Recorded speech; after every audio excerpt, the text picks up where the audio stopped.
அனைவருக்கும் வணக்கம். நான் பிரபாகர் ஜோதிடர். ஓம் சிவாய நமக. சிவசக்தி திருச்சிற்றம்பலம். இன்று பிறந்த நாள் காணும் அனைவருக்கும் வாழ்த்துக்கள். அதே போல இன்று திருமணம் நாள் காணும் அனைவருக்கும் வாழ்த்துக்கள். இறைவனுடைய அருள் பரிபூர்ணமாக உங்களுக்கு கிடைக்கட்டும்.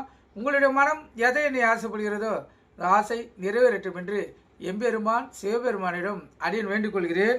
இப்போ நான் என்ன சொல்ல போகிறேன்னா, இந்த கோச்சாரப்படி திருமணம் நடைபெறும் காலத்தை தான் சொல்ல போகிறேன். கருத்தில் கொள்ளுங்கள். ஏன்னா இந்த காலகட்டத்தில் ஆணாக இருந்தாலும் பெண்ணாக இருந்தாலும் திருமணம் நடப்பது மிகவும் கேள்விக்குறியாக இருக்கிறது.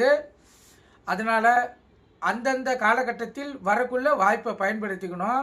அதே போல் பிள்ளைகளும், அதாவது ஜாதகர்களும் அழகு, வேலைவாய்ப்பு இதெல்லாம் ஓரளவுக்கு இருந்தால் போதுன்னு பார்த்தீங்கன்னா கண்டிப்பாக திருமணம் நடந்துடும். இதுவும் ஒரு காரணத்தில் தள்ளி போய் கொண்டு இருக்குது. இப்போ கோச்சாரப்படி திருமணம் எப்படி நடக்குதுன்னு சொல்கிறேன், கற்றுக்கொண்டு பயன்படுங்க.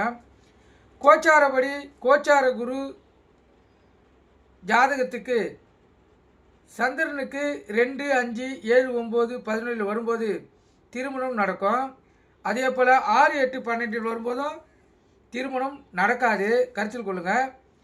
ஆண் ஜாதகத்தில் ஜனன ஜாதகத்தில் உள்ள சுக்கிரனை குரு ஏதாவது ஒரு முறையில் தொடர்பு கொண்டாலும் திருமணம் நடக்கும்.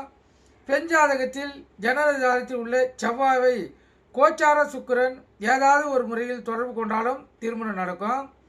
லக்னாதிபதி 7ஆம் பாவத்துக்கு அருகில் நின்றால் இளமையில் திருமணம் நடக்கும். அதே போல் லக்னத்துக்கு அல்லது 7ஆம் இடத்துக்கு சுப கிரகங்களில் பார்வை இருந்தாலும் விரைவில் திருமணம் நடக்கும். கருத்தில் கொள்ளுங்கள். இது கோச்சாரப்படி திருமணம் நடக்கக்கூடிய அமைப்பு. நீங்கள் கருத்துக்கொண்டு பயன்பெறுங்க. நன்றி, வணக்கம். வாழ்க வளமுடன்.